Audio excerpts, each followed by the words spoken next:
L'autre aspect, c'est l'élection du maire au suffrage universel direct. Je le dis, je le répète, j'étais dans la commission de dialogue politique.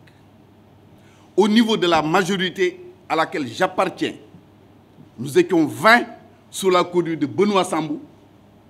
J'ai dit je suis contre l'élection du maire au suffrage universel direct. Quand je suis sorti, je l'ai dit devant la presse, en conférence de presse ici, je l'ai dit, et devant les autres, je l'ai dit. Pour diverses raisons. C'est vrai, il y a des raisons politiciennes, je le reconnais. Mais il y a d'autres raisons qui sont des raisons objectives. On ne peut pas sur une liste dire que toi, le maire, tu es élu au suffrage universel direct. Mais les adjoints sont élus par le conseil municipal. Il y a rupture d'égalité. Et ce qui se passe aujourd'hui à Guédiawaye le prouve. Ce qui se passe à Guédiawaye prouve qu'il y a des lacunes dans cette loi-là.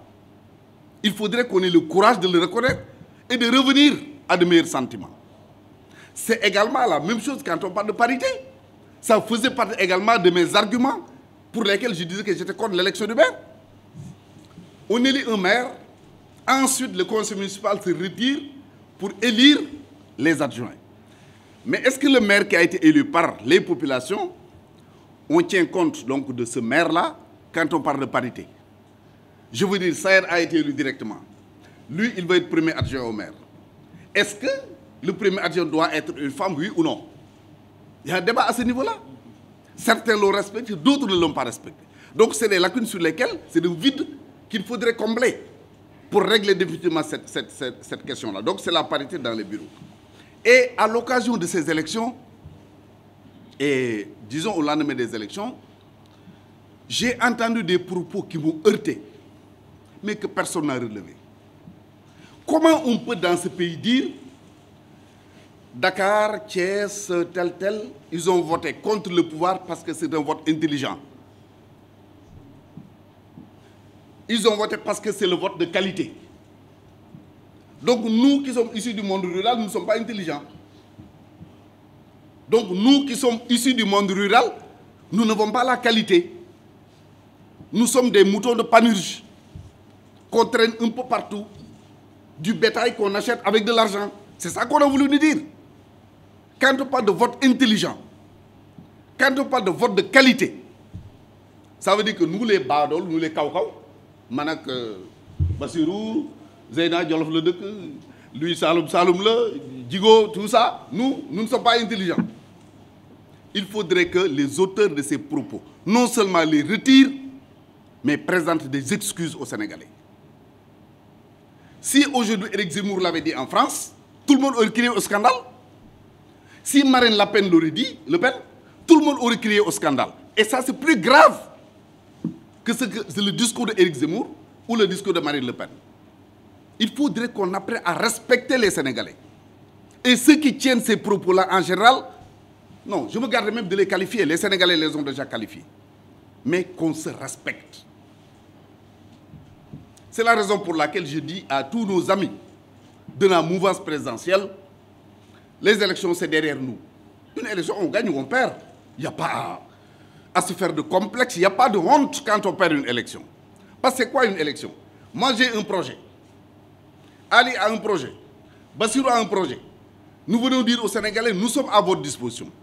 Pour nous, la politique est un sacerdoce. Nous voulons développer notre ville. Nous voulons développer notre pays.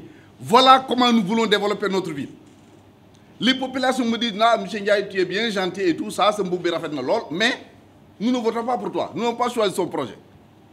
Ali, oui, tu es gentil, vraiment, mon enseignant, tout, modèle, mais on ne choisit pas ton projet. On a choisi le projet de Bassirou. Où est le problème? Vous avez choisi, j'applaudis, et puis on passe à autre chose. J'essaie de le soutenir dans ce qu'il fait. Terminé. Donc, il n'y a pas à se faire de honte. Ceux qui ont été à des élections se sont battus. Je prends l'exemple du maire de Dakar, de notre candidat à Dakar, Abdoulaye Diouf Sarr. J'étais avec lui.